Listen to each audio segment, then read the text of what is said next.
Okay, and now we're on week 2, and this week we're going to look at different types of arguments, and in particular we're going to look at deduction and induction. These are the two basic types of argument, and we'll be looking at different examples of each type. Welcome back, everyone. So it didn't put you off entirely last week then? Difficult though it was, I'm sure it was difficult. Let's do a quick recap on last week so we can remember where we were. If you remember, I said that arguments are sets of sentences such that one of them, the conclusion, if you remember, is being said to be true, and the others, called the premises, are being offered as reasons for believing the truth of the one, or reasons for believing the one.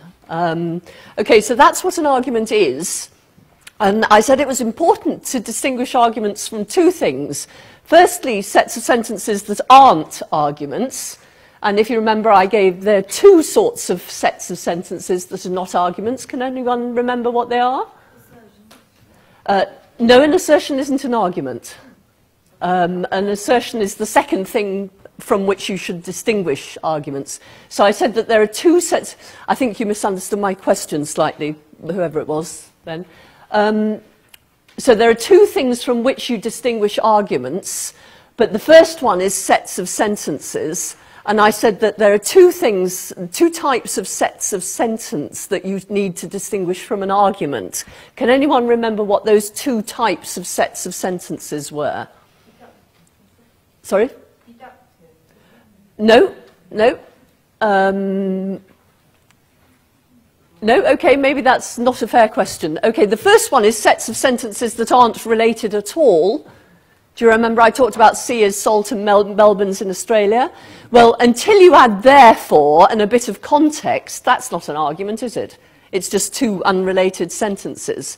And the second type of sets of sentence you should distinguish from arguments are those that are related, but not as an argument is related, not as the sets of sentences that constitute an argument are related. So in order for a set of sentences to be an argument, it's got to be related in the sense that the conclusion is being said to follow from the premises. Okay? That's what an argument is. That one of the sentences of the set is being said to follow from the others. If that relation isn't being said to be there, then it's not an argument. The second thing from which you must distinguish an argument is a sentence. And can anyone remember how you distinguish sentences from arguments, or one way at least in which you would distinguish a sentence from an argument?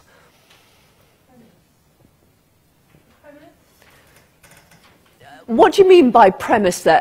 A premise has a very particular definition. The definition is that a premise is a sentence that's being offered as reason for believing the truth of the conclusion. So what the question is here is, how do you distinguish a sentence or assertion from an argument? It's incomplete. A sentence you could see as an incomplete argument, I suppose, but that's not what I was thinking of. There's no conclusion? Certainly there's no conclusion, nothing being, well, there is something being postulated if the sentence is being asserted, isn't there? Use of the words therefore and since. There's no relation, that's right, but okay, let me, oh, hang on, there's one more at the back there. Well, aren't they sort of simple statements? Say that again? Aren't they just simple statements? That's right, this is just a statement, and a statement isn't an argument, is it? A statement isn't good or bad. Well, it could be, I suppose, couldn't it? A statement is true or false, and an argument is good or bad. Do you remember? Very important that you shouldn't call arguments true or false, because arguments can't be true or false. The only thing that can be a true or false is the sentences that make up the argument. What an argument is truth preserving. So if you have truth in the premises, then, and it's a good argument, then the conclusion will be true. But notice it's the premises that are true and the conclusion that's true, not the argument itself. The most the argument can be is truth preserving. Okay, so that's distinguishing arguments from sets of sentences and from sentences themselves. What we're going to do today is consider different types of argument. And we're going to start using some of the concepts that you've already mentioned this morning. So, there are two basic types of argument. There are deductive arguments and there are inductive arguments. This is a very basic type of argument because you'll see later there are lots of other types of arguments in these categories. But these two categories are the most important. These are the ones you need to get a grip on. Okay, let's look at deductive arguments first. Now, these are such that the truth of their premises guarantees the truth of the conclusion.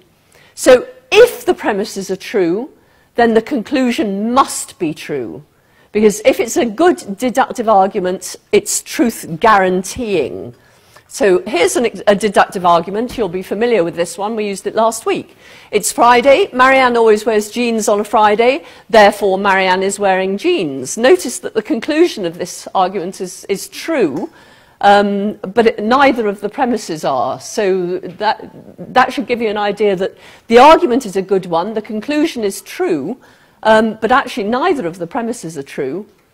So this will be something we'll look at again when we look at what a good argument is next week. Relating to the real world, that's right. It's not Friday, therefore that premise is false. It's not true. You'll have to take it from me on authority that I don't always wear jeans on a Friday. I do happen to be wearing jeans today, but of course that's irrelevant because it's neither Friday nor is it the case that I always wear jeans on a Friday.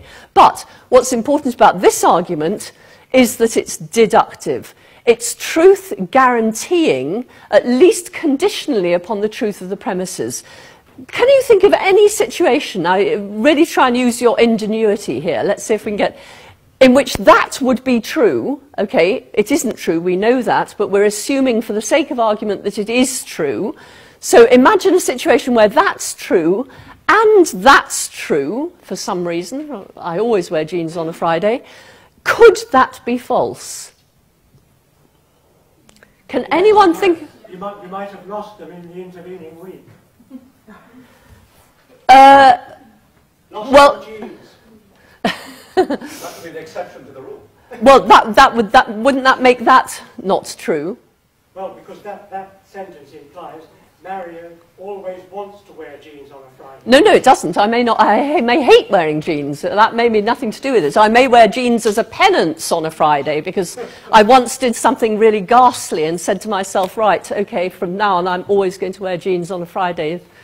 So it doesn't say that I want to. Can anyone think of a counterexample? Okay, so it's true it would be Friday on that day, but would this be true? No, it wouldn't, would it? So what we've given there is a falsification of that, not a counterexample to the argument. Okay? Do you see where I'm getting at? What we're doing is we're distinguishing the truth of the premises from the truth preservingness of the argument. Lots of us can think of situations where that's false or where that's false, but that's not what I'm asking you to do. What I'm asking you to do is to think of a situation where that's true, and that's true, and that's false. It's impossible for that to be false. It is, isn't it? Yep, you're correct. Well, hang on, there are a couple of other examples here. Let's try one.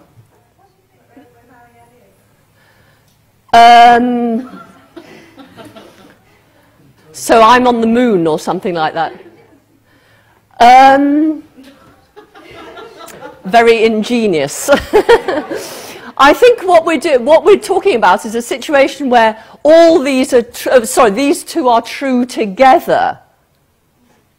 Do you see what I mean? And what you're giving me is one where it's not Friday, aren't you? Really, you're trying to make it not Friday somehow by shifting me out of a certain time zone in which it is Friday. No, it won't do. But we don't need to guarantee it because all we're saying this is true, if this is true, and if this is true. We're not saying this is true. I mean, this is another very important distinction. When you're doing logic, you're not talking about the actual truth value of a sentence. Okay, so the truth value of that could be either true or false. Do you see what I mean? So that's the value of its truth. It's either true or false. And we're not saying it is true, but we're saying if it's true, and if this is true, this can't be false.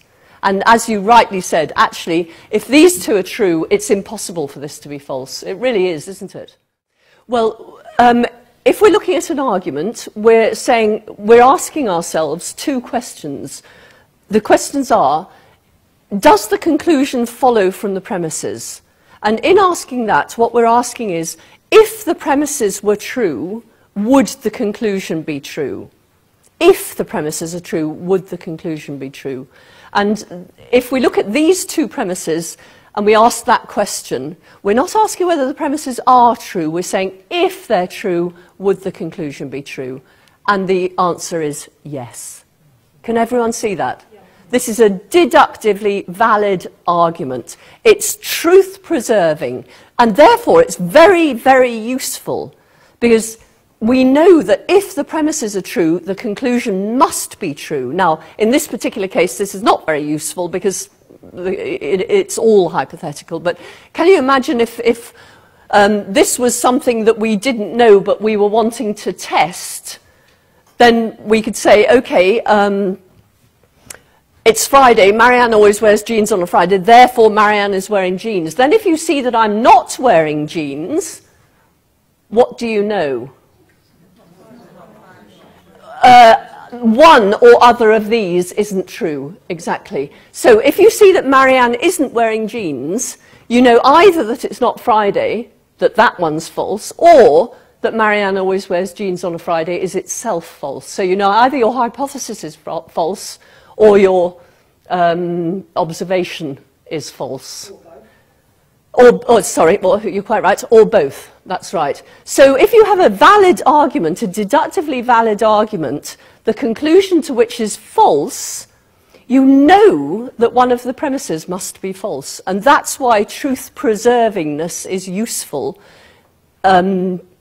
whatever the situation is, even if it turns out that the conclusion's false. Anyway, again, that's something we'll talk about more next week. The only thing that's important for now is that you understand what a deductively valid argument is. You understand that it's truth-preserving, that if the premises are true, the conclusion must be true. Okay, everyone happy with that? Let's move on. Okay, you should note, incidentally, that deduction is an either-or thing. Either an argument is deductively valid or it's not.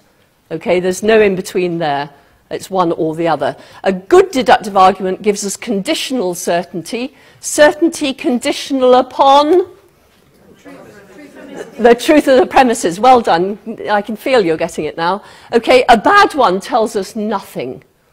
Because if the argument isn't a good one, if it isn't truth-preserving, then the conclusion could be either true or false, and we really don't know. Okay, so that's deduction. Let's move to induction. Inductive arguments are such that the truth of their premises makes the conclusion either more or less probable. Okay, it doesn't give us certainty, makes the conclusion more or less probable. Now, this means that inductive arguments can be either weak or strong. Okay, so here's an example of a strong inductive argument. The sun has risen every day in the history of the universe, therefore the sun will rise tomorrow. Okay, that's a strong inductive argument. Why isn't that a deductive argument?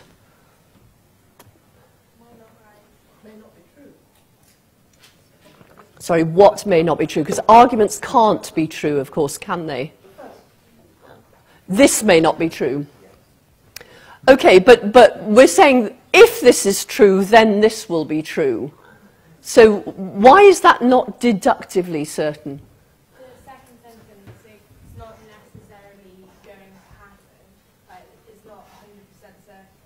Okay, so this could be true, and yet this false, and yet this is a good argument. Yeah, good, well done.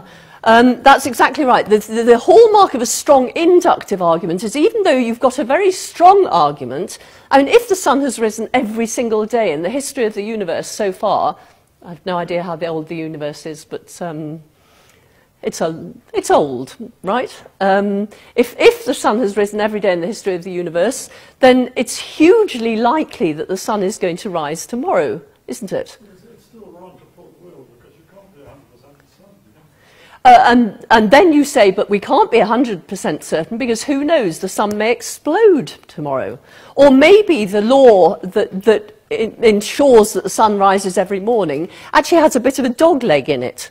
So it's saying, okay, what the law is every morning the sun will rise except on the 7th of October 2009, it's suddenly going to miss a day. And from then on, it's only going to rise every other day, okay, for the rest of the history of time. I mean, do we know that that isn't what the law is?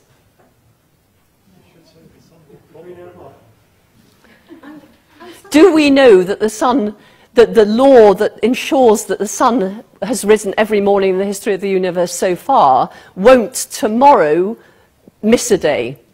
So how does it That be it- so long then if it could change? We don't have that assurance. Doesn't that make the law weaker? Well, it makes it weaker, but it means that we haven't got certainty. This could be true and this false. But it's a different type of argument. We mustn't think that because deductive arguments are certain and inductive arguments aren't, that therefore inductive arguments are somehow inferior. Because actually they're dealing with different things. This is the sort of argument that science deals with, isn't it? You observe that nature has been like this all the times before, and then you extrapolate into the future to assume it's going to be like that in the future. So every daffodil you've ever seen in your life so far has been yellow. You're going to assume that the next daffodil you see will be yellow. There's another bad example, you see. But you see what I mean, I hope. Why are Marianne's genes different in that case? Just because she's worn them every Friday up till now, why are we saying that she will therefore tomorrow wear them as well? If tomorrow, let's say tomorrow was Friday. Because there's a... Whoops, sorry, I'm going the wrong way.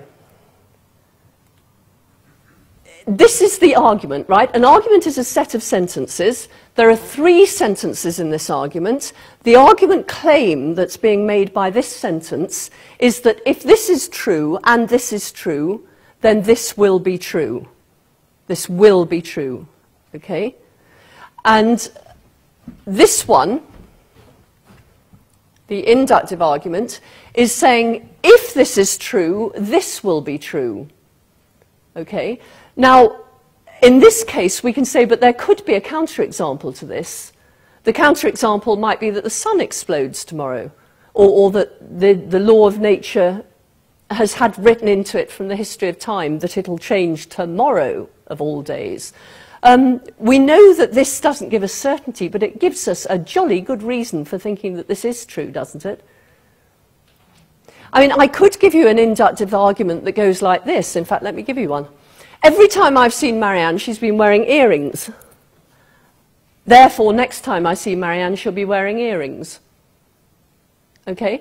Now, is that a strong inductive argument? No. Well, it's not very strong, is it? I mean, the next time you see me, you might have come knocking on my door at 7 o'clock in the morning and I've just got up, and I don't wear earrings in bed. So the next, you know, we know too much about the world, about people, about earrings and things like that to know that that's a good inductive argument. Could you put in another assertion that would make that deductive rather than inductive? Well, let's go back to this one and notice that here we're arguing from this, not to it. Okay, this is a premise in our argument, not a conclusion. Okay, whereas if we're looking here, oh, now I'm going the wrong way the other way. Oh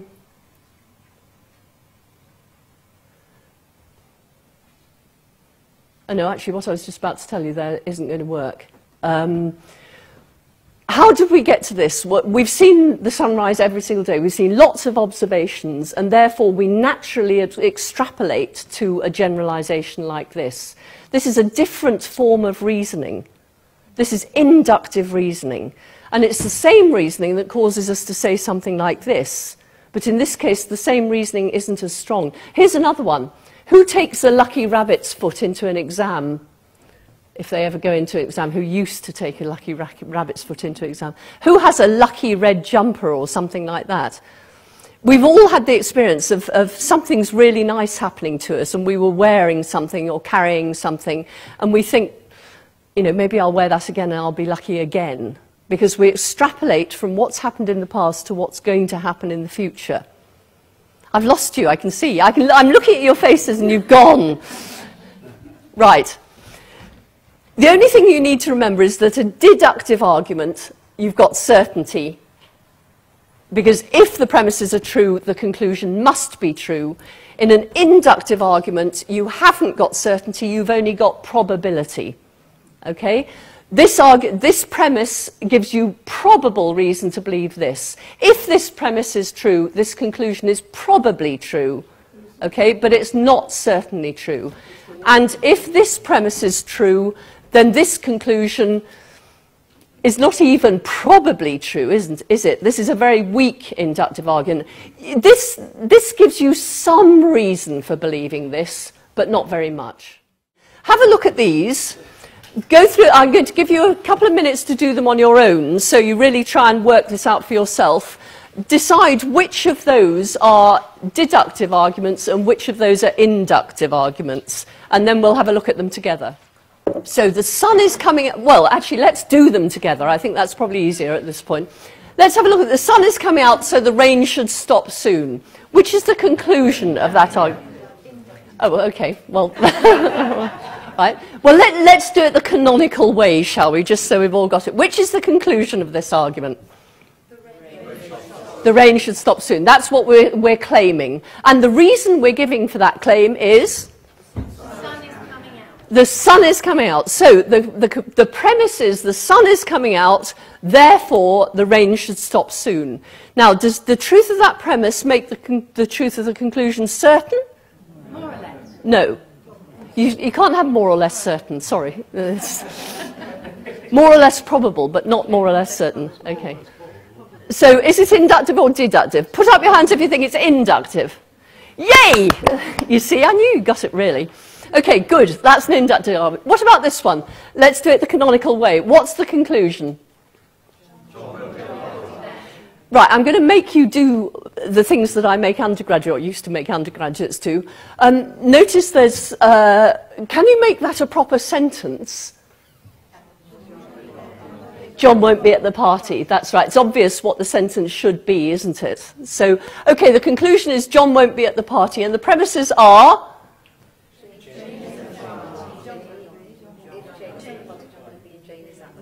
Good. There are two premises here. One is Jane is at the party, and the other is if Jane is at the party, John won't be at the party. Notice that that's a complex sentence that's constituted of two sentences within the sentence. But you don't separate those two to make them two different premises, because the sentence being asserted is if Jane is at the party, John won't be. That's the premise. Good, okay, so we've got an argument that goes, if Jane is at the party, John won't be at the party. Jane is at the party, therefore John won't be at the party. Is that deductive or inductive? Put up your hand if you think it's inductive. Okay, put up your hand if you think it's deductive. Well done, okay. So you are getting this, okay, it's just sign up. The house is a mess, therefore Lucy must be at home. What's the conclusion? Just Lucy must be at home. The therefore just marks the conclusion rather than being the conclusion. Okay, Lucy must be at home. Premise the house is a mess. Inductive or deductive? Put up your hand if you think inductive. Well done. Can you give me a counter example to that argument? Yes, that's right. Okay, so the house is a mess, but Lucy isn't at home. You've had burglars instead. Good, okay. Either he's in the bathroom or the bedroom. He's not in the bathroom, so he must be in the bedroom. Conclusion's obvious. It must be in the bedroom. And the two premises, either he's in the bathroom or the bedroom. He's not in the bathroom. Okay, deductive or inductive? Deductive. Deductive, well done. Okay, dog would have barked if it saw a stranger. It didn't bark, so it didn't see a stranger.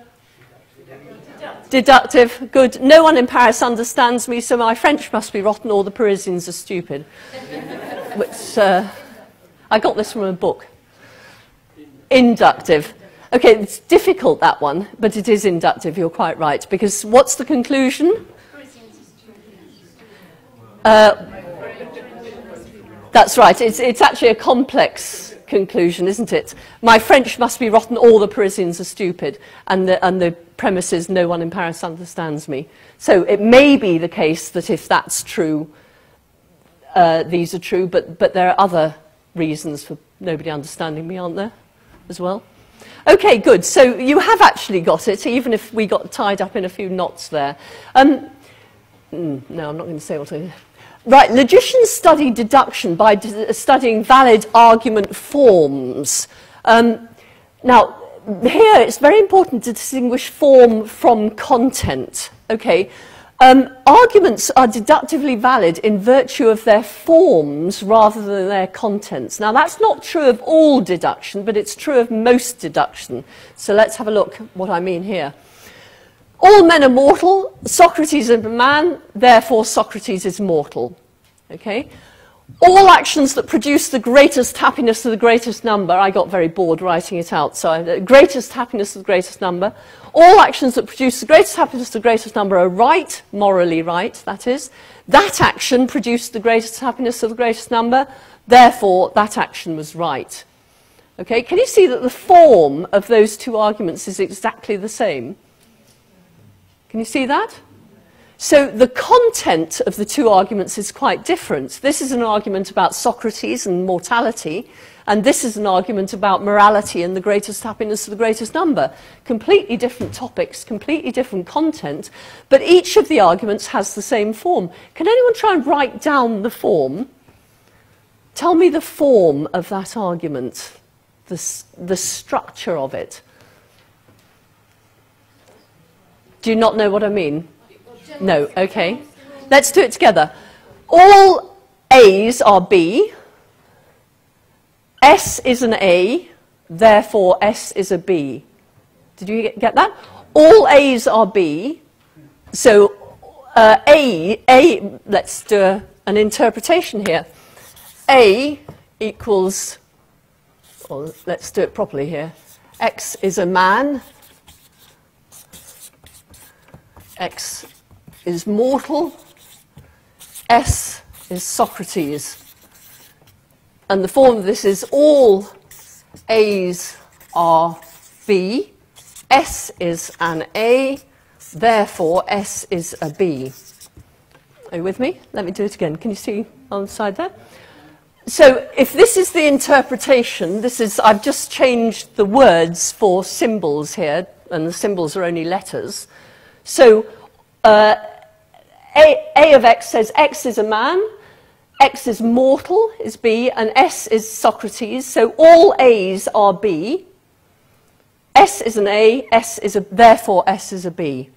You with me? So see if you can do that for the other argument. What would we have to say that A is there? Good.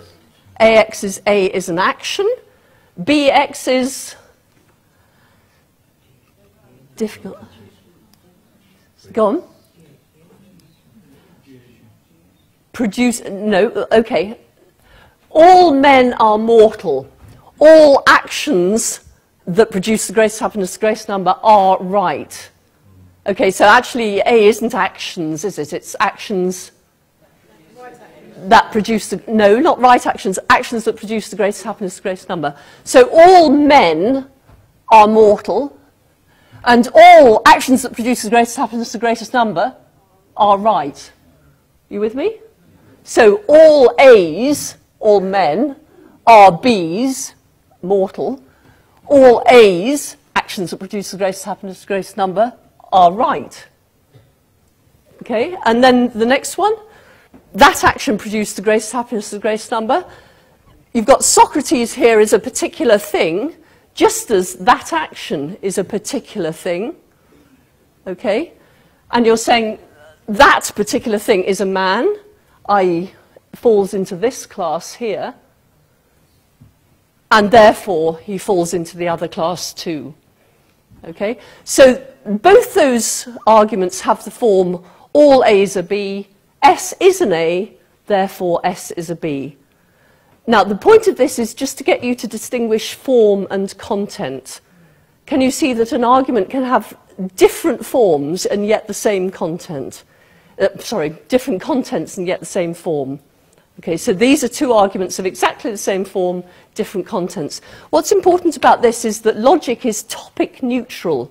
Once you've learnt how to do logic, it doesn't matter what you're doing it with or on, it's always the same. Logic is the same whether you're talking about the colour of chairs, whether you're talking about biochemistry, whether you're talking about the philosophy of time. It doesn't matter what you're talking about. If an argument is valid, it'll be valid by virtue of its form, whatever the topic is you're talking about. So logic is the ultimate transferable skill. If you've learnt logic, you can do it with whatever you happen to be talking about, whatever it is you're interested in, whether it's art history or fashion. Right, okay. Let's have a look at a few argument forms. Here's a valid argument form. If P then Q, P therefore Q. What's P standing in for here? What type of thing is it standing in for? Can anyone tell me? Good, or a sentence I was going to say, but a premise is even better. Yes, well done. So this is one sentence. What's this? No. No, not even that. It's oh, actually, that's a premise. Actually, that's a premise. That's only a sentence. Can you see why? That's right. Okay, so if P then Q is one premise, P is the other premise, and Q is the conclusion. So all we've done there, instead of thinking about actual sentences, we've just put in what are called sentence letters. Any letter will do, doesn't matter, just so long as you get the form of the argument right. Can you think of an argument that fits that form? Okay, just think for yourself now of an argument that fits that form. You could use one that we've already used. You could use one to do with the colours of the chair in this room. Quite difficult, but see if you can think of one. Go on, try it. If I'm happy, then I can sleep. I am happy, therefore I will sleep. Give her a clap. Well done. That's exactly right. Can anyone think of another one? All miracles. No, there's no all there. No, just... the impossible cannot happen. If the impossible cannot happen, then... miracles are impossible. No, you're not quite getting the idea here. Now, this will be happening to lots of you. This is not just you. The form is if sentence, then sentence, sentence, therefore sentence. And these two have got to be the same sentence, and these two have got to be the same sentence. So the form of it has got to be if P, then Q, P, therefore Q. Think of another one. Think to yourselves first, and then when you feel confident that you've got it, put your hand up and we'll try. This is really doing logic. So if you're finding it hard, that's right, it's in the nature of the beast.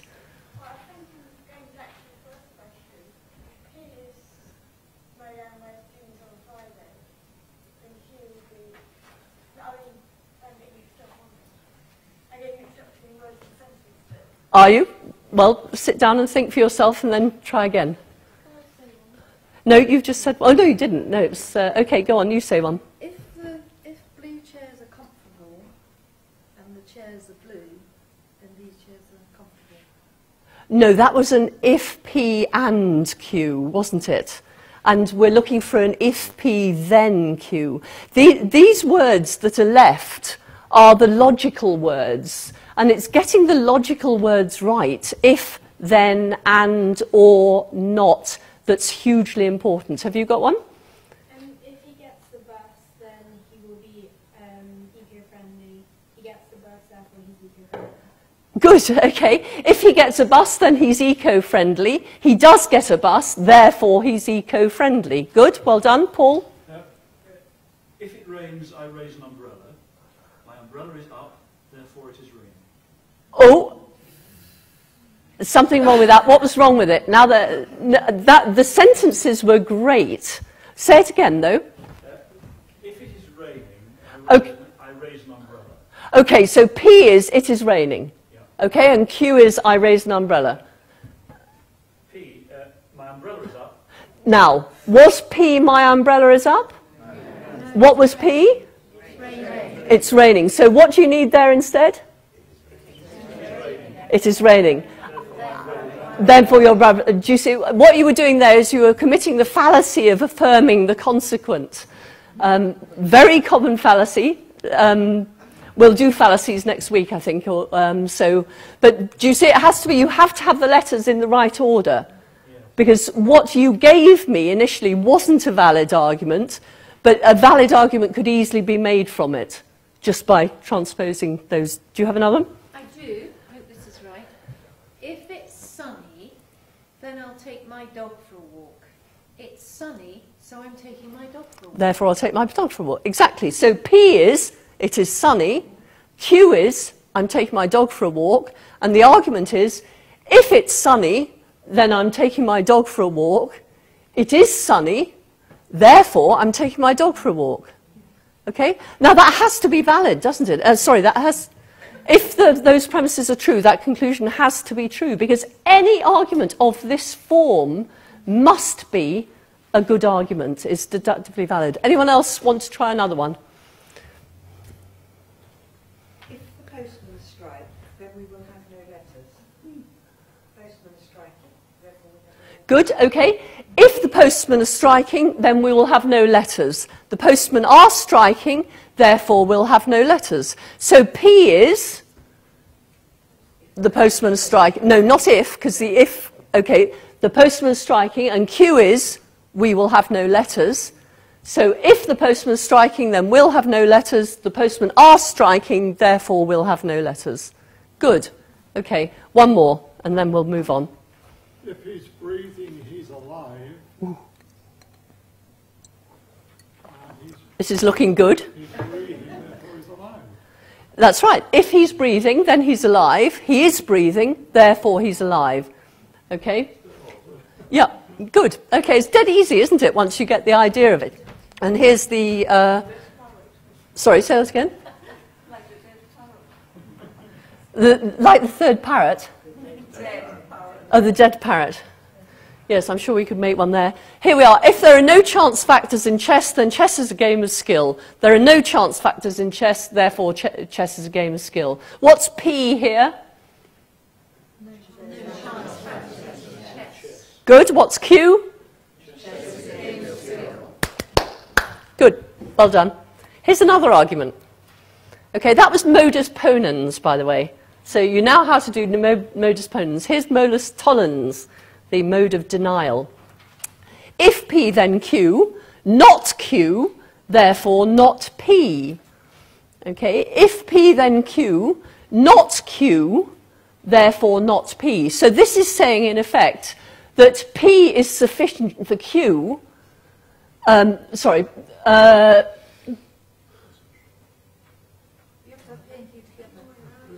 Have I got it the wrong way around? You've got the P implies Q. And the P is absent, then Q must be as well. No, I have got it the right way around. It's, what we're saying is here is that Q is necessary for P, and so if Q isn't the case, then P isn't the case. Well, let's have a look at the example, and then you can come up with your own. Actually, this example is wrong, because that shouldn't be in there. But let's do it. If the dog didn't know the visitor well, the dog would have barked. Okay? The dog didn't bark, therefore the dog did know the visitor. That shouldn't be in there. That's the one that I was saying I'd got wrong before we started. So if you take that not out, I won't draw on the screen there. So on your handouts, make sure that you take that not out on slide 16. Write that down now. I think it's 16. Yep. Because that's incorrect. But do you see how that argument is valid? If it's true that if the dog didn't know the visitor well, the dog would have barked, it's a good guide dog, guard dog, not guide dog. It didn't bark, therefore it must have known the visitor well, mustn't it? Okay? So see if you can come up with something of that form now. I'll take the example out so it's not confusing you. Have you come up with one already? Yeah, if I have money, I'll go to the pub. I'm not in the pub, therefore I haven't got any money. Well done. Fantastic. Absolutely right. So P is I have money. Q is I would be in the pub. Is that right? I'm not in the pub, therefore I have no money. If I had money, so having money would be sufficient for you to be in the pub. Okay? But you're not in the pub, therefore you haven't got any money. Okay, anyone else want to have a go? Gentleman there. If the sun is out, I will take my dog for a walk. The sun is not out, therefore I will not take my dog for a walk. Good. You've got it, I think. Does anyone else want to have a go, or does everyone feel that they've got that? That was wrong. Well, was it? Yeah. Sorry, say it again. If the sun is out, I will take my dog for a walk. Okay, so P is the sun is out, and Q is I'll take my dog for a walk. The sun is not out. Ah. I'm sorry, those of you who saw the error, that's quite right. Okay, what should be here? I'm not taking my dog out for a walk, therefore the sun is not out. Yep, that's right, good. Okay, try one more then, as I got that wrong. If I'm hungry, I won't concentrate. I can't concentrate, therefore I must be hungry. Yes, okay. No, we had a not in the wrong place there, didn't we? How did it go again? If I'm hungry, then I won't concentrate. I'm not concentrating. Right. I can't concentrate, therefore I'm hungry. No. It would be... Hang on, we'll write this one down because there are nots in there that we need to get right because, as you see... Okay, so P is I am hungry. Q is I can't concentrate. Okay, notice that we've changed Q. Q is actually a negative here. That's where it's very easy to get tied up. So be very careful of this. Negatives immediately make things quite difficult. So, but never mind, we can do it. Okay, so Q is I can't concentrate. Now, not Q, therefore, is I can concentrate. Therefore, I'm not hungry. Are you with me? Do you see how that works? So you had the right sentences. You were just not using the negatives in the right way. I've forgotten who said this, so I'm looking at all the wrong people. But okay, one more on this one because it's quite difficult. Paul. Oh, actually, we've had you, Paul. So did we have you before? Not with these sentences. Okay. If I miss my train, then I'll be late. I'm not late, so I can take my train, or I haven't missed my train. Good. Okay. If I catch my train, no, sorry, start again. If I miss my train, I'll be late. If I miss my train, I'll be late. I'm not late. I'm not late. So I haven't missed my train. Therefore, I haven't missed my train. Can you say, or I've caught my train? Or you have to use the same? You don't have to use the same words as long as you... Now, this is actually an important point. You don't have to use the same words as long as the words have the same meaning. Or, do you see what I mean? But it's when you're learning logic, it's a very good idea to use the same words because it cuts out one area of complication. Do you see that? It just, why change your language when what it's going to do is confuse you? Keep things as simple as possible. This is quite hard enough without adding layers of complication in. Okay, good, you did that well. So what have I got? Oh, well, we've already tried that. Good, let's try another one. This is a disjunctive syllogism. P or Q, not P, therefore Q. Okay, have a go at that one. P or Q, not P, therefore Q.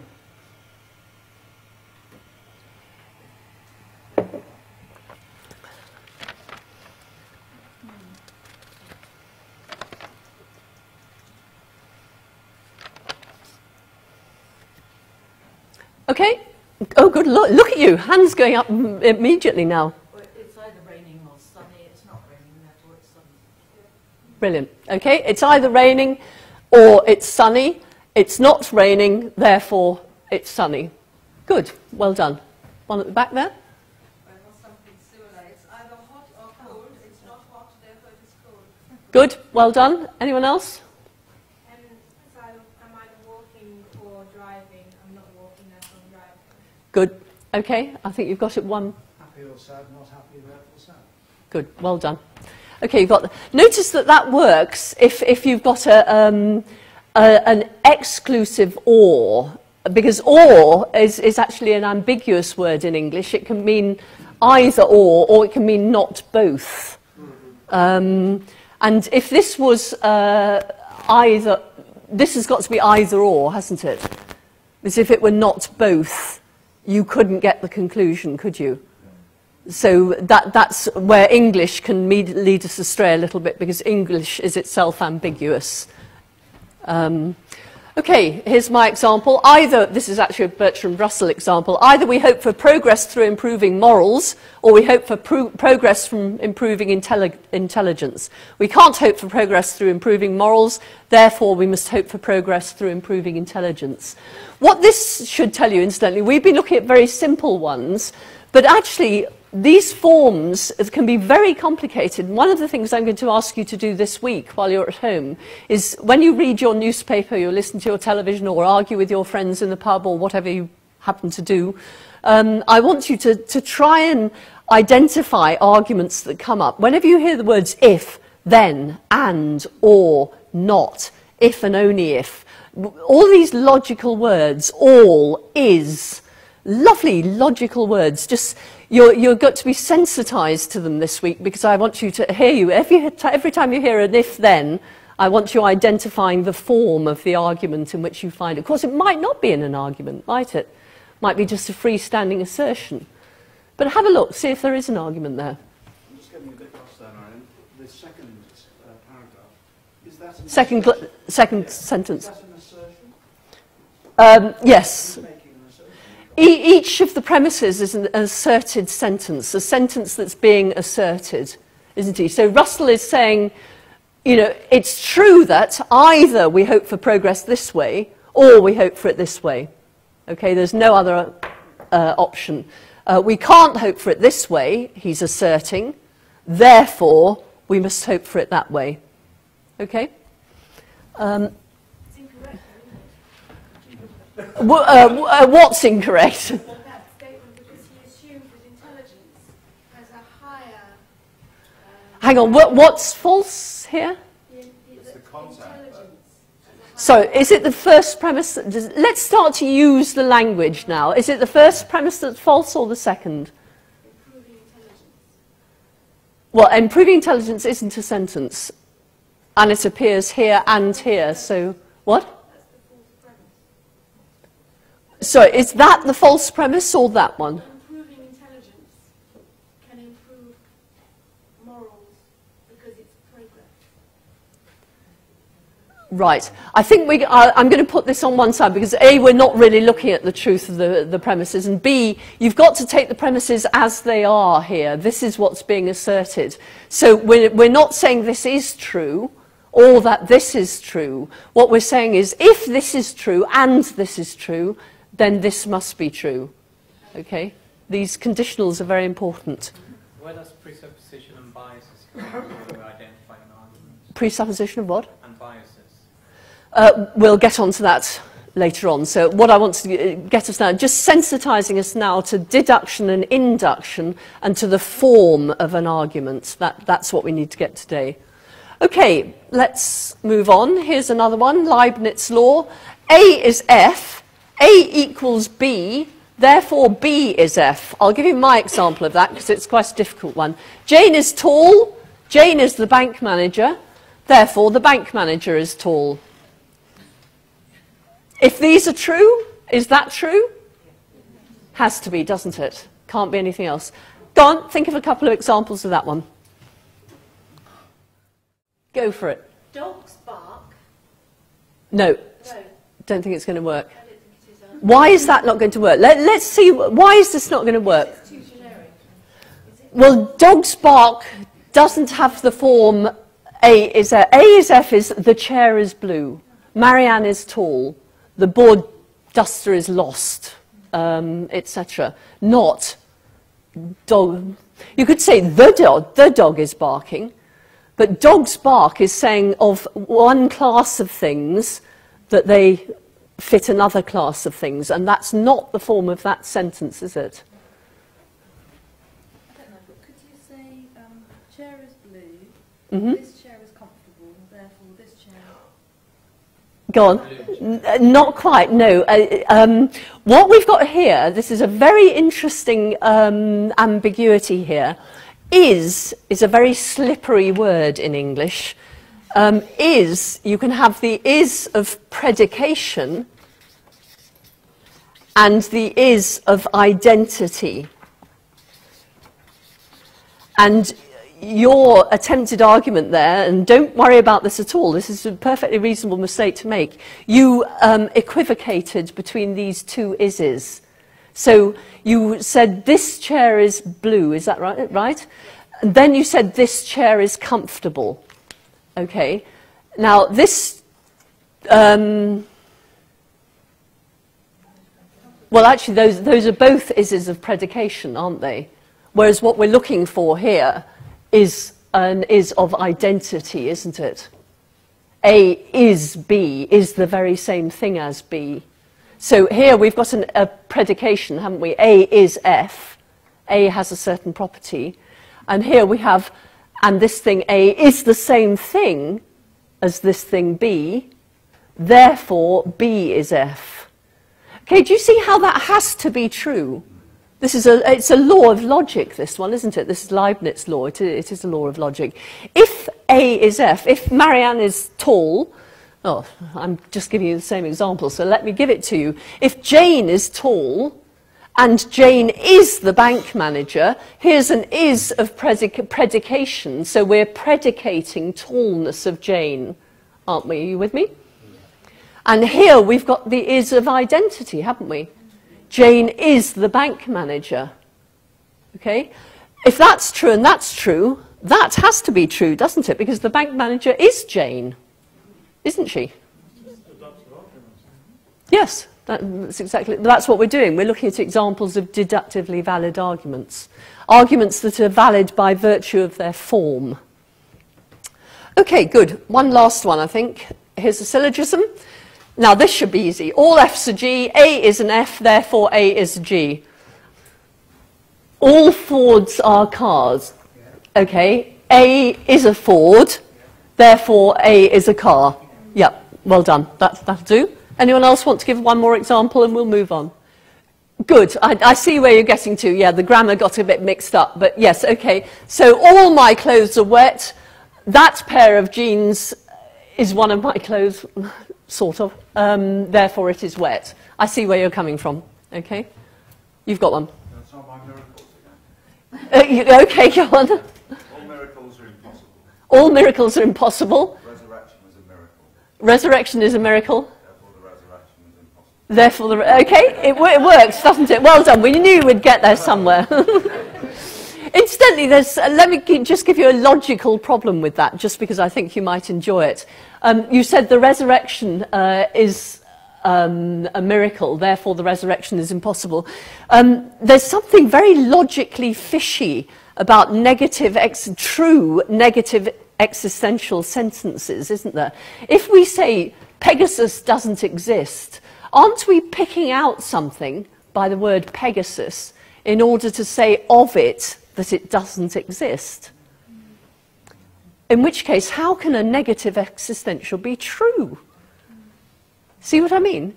Hamlet doesn't exist. You're picking out something, Hamlet, in order to say of him that he doesn't exist. Well, how can you do that? You shouldn't be able to do that.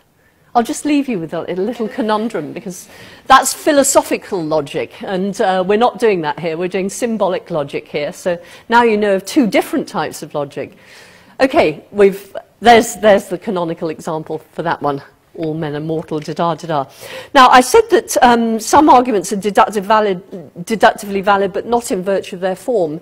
Here are just a couple that are valid in virtue of their content, apparently. Deontic logic. Now, this is cutting-edge stuff. We know very little about deontic logic. Deontic logic is the logic of morality. Okay? What we're trying to look at is the area of discourse in which we talk about morality and say, how does it work logically? How can we get a valid argument form from talk of morality? Now, look at this argument. Lying is wrong, therefore we shouldn't lie. Now, that looks like a deductively valid argument, doesn't it? In other words, if that's true, surely this must be true as well. But if so, it's not true in virtue of its form, it's true in virtue of its... Well, could you say lying is wrong, but I'm going to lie? Well, we all know that you could lie, but if you truly believe that lying is wrong, you're also going to believe you shouldn't lie. Now, that doesn't mean you won't lie, but you'll feel guilty. You'll believe that doing wrong, shouldn't be done. Madam, that's just what I said. I said, if you believe lying is wrong, then you're going to believe you shouldn't lie, aren't you? Do you think you could possibly believe that really believe that lying is wrong, and yet not believe that you shouldn't lie? In certain situations. Well, I think that if you find it, okay, if you lie, either you're going to feel shame, which manifests your belief that you do think lying's wrong, or you're not going to feel any shame at all, which manifests the fact that you don't believe that lying is always and everywhere wrong. Being wrong is relative, isn't it? It's not Oh! Don't get me on that. I'm not going to follow that one up at all. Oh, it's very important, yes, but we're not. But actually, we can safely leave it on one side here. If you're a Kantian, you think that this entails that. Incidentally, you might want to put another premise in here. You might want to say we shouldn't do things that are wrong. Someone want to do that? Okay. Kant would say if you did that, you're manifesting the fact that you think that you could believe that something's wrong without believing you shouldn't do it. And that just shows you don't understand what wrongness is. To Kant, to have the proper moral concept, which is that lying is wrong or something like that, you cannot believe that something is wrong without also believing you shouldn't do it. So it doesn't mean you won't do it, because we all know that we do things we believe to be wrong, but your belief that it's wrong will manifest itself as guilt, and if it doesn't, it manifests the fact you don't believe the first thing, that lying is wrong.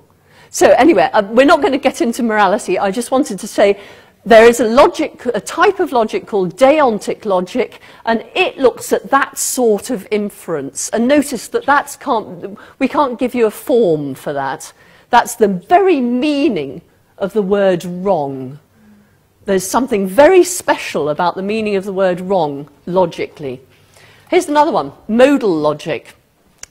Modal logic is the logic of necessity and possibility. It's necessarily the case that there are no square circles. In other words, there's no possible world in which there's a square circle. If it's square, it's not circular, and so on. Therefore, it's not possible that there are square circles. So if P is necessarily true, then not P is not possible. Can you hear that? Your capacity for reason would follow that quite quickly. If A is necessary, then not A is not possible. Got to be the case, hasn't it? So again, we have a deductively valid argument, but it's not deductively valid, at least, actually we're a lot further on with modal logic than we are in deontic logic. We can do quite a lot with modal logic these days.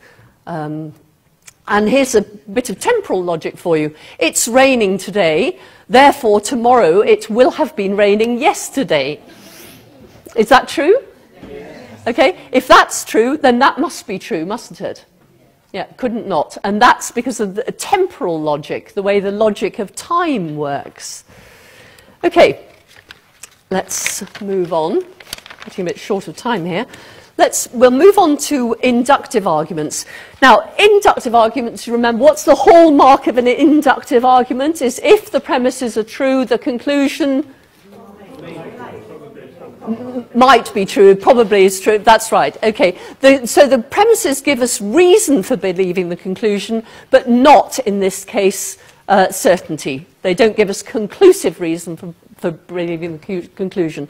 And that's because inductive arguments rely on the assumption of the uniformity of nature. That's what Hume called it, David Hume. The idea that the future will be like the past. So if we've seen the sun rise every day in the history of the universe, we expect it to rise tomorrow.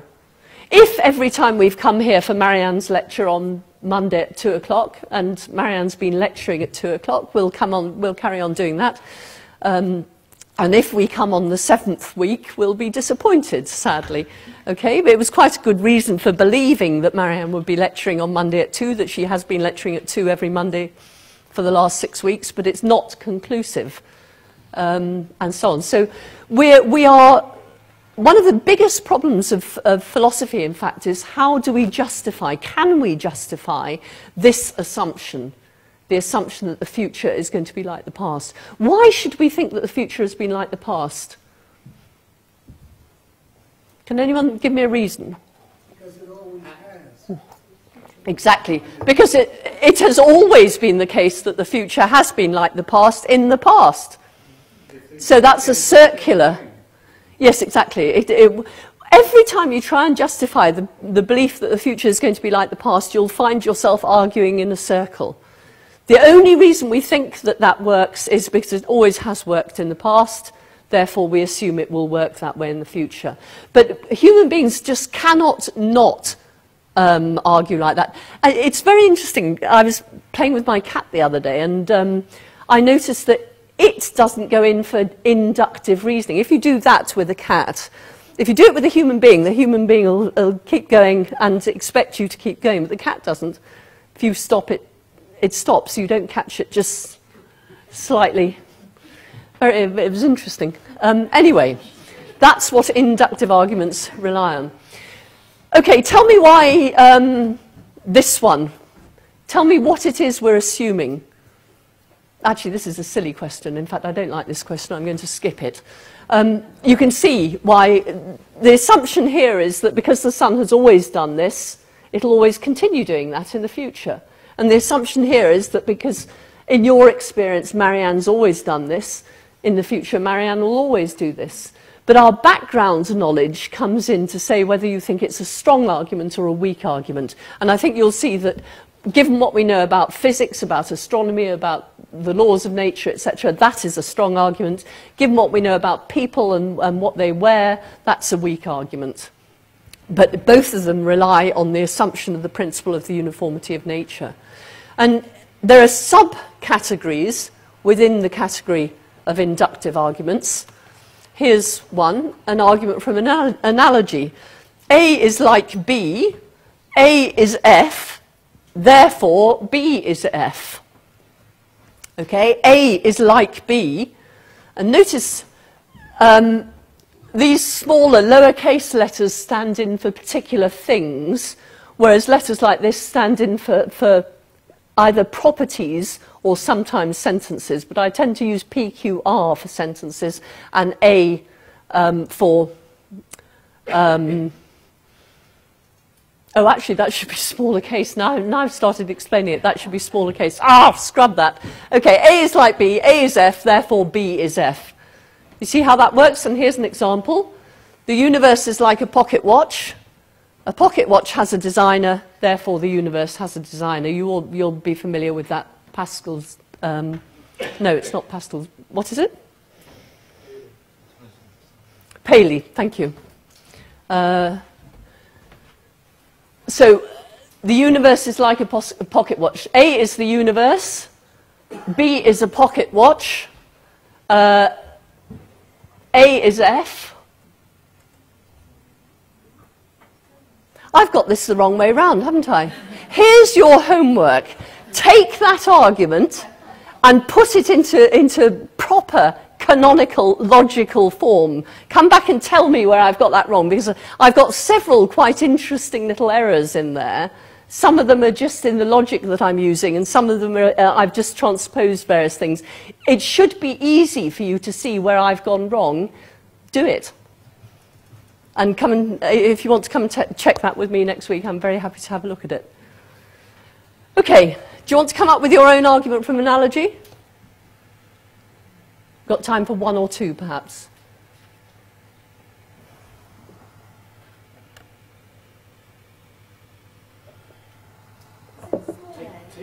Hang on, there's someone over here who hasn't had a chance to so far. Universe is like a cabbage. A cabbage is green, therefore universe. Yes, okay, that would do. One of your premises isn't true. Well, actually, no. Yes, one of your... Well, I suppose a universe is like a cabbage, isn't it? In a, roughly so, shape-wise. Okay, well, that would work. Yep. One more. Trish is like Sylvia. Sorry, say that again. Trish is like Sylvia. Trish is like Sylvia. Trish is blonde, therefore Sylvia is blonde. Good. Yep, absolutely. That'll do. Good, we've got that. Let's have a look at another inductive argument. Can you see how that's inductive, by the way? Why is that? Why does that depend on the principle of the uniformity of nature? Well, it's again, we're assuming if one thing is like another in some ways, then it'll be like another in other ways. So we're assuming the uniformity of nature, aren't we? So if it's like that in one way, it'll be like that in another way as well. Here's another argument, an argument from authority. Einstein is a brilliant physicist. Einstein says relativism is true, therefore relativism is true. Of course, we could put in a different thing here. Einstein says pacifism is the right creed, therefore pacifism is the right creed. What have we done there? We've changed a good argument to a bad argument. Why is one good and one bad? Because he's an authority here. Because he is an authority on physics, that's right, and he isn't an authority on politics. But we'll be looking at good and bad arguments from now on, after next week. Okay, causal arguments. We looked at causal arguments briefly last week. Every time an A occurs, a B occurs. Therefore, A's cause B. Now, we have a huge tendency, and in fact, that tendency was manifested here last week in this very room, wasn't it? Where we assume that where there's a correlation, there's also a causal relation. Well, we know that that's not true, is it? We know that there can be correlations without causal relations, but even so, our evidence for causation tends to rest on a correlation. So if every time an A occurs, a B occurs, we'll tend to think that A's cause B's. So we argue from observation of a correlation to an assertion about a causal relation. And just to say quickly that causal arguments can be deductive or inductive, depending on whether we're arguing from a causal claim or to one. So, A's cause B, there was an A, therefore there will be a B. Every observed A has been followed by a B, therefore A's cause B. Which of these is deductive? Left or right? My left or that's left. Deductive. Inductive. Yep, that's right. We're taking cause here. What we're saying, we're arguing to a causal claim, aren't we? From observations of correlation. And here, we're arguing from a causal claim, indeed, the conclusion of that one, to a particular claim. Okay? So, that's deductive. Well, you should be able to do this. Okay, that's deductive because if that's true, and that's true, then that must be true. Okay? This might be true and yet this be false. But even so, that is reason to believe that, isn't it?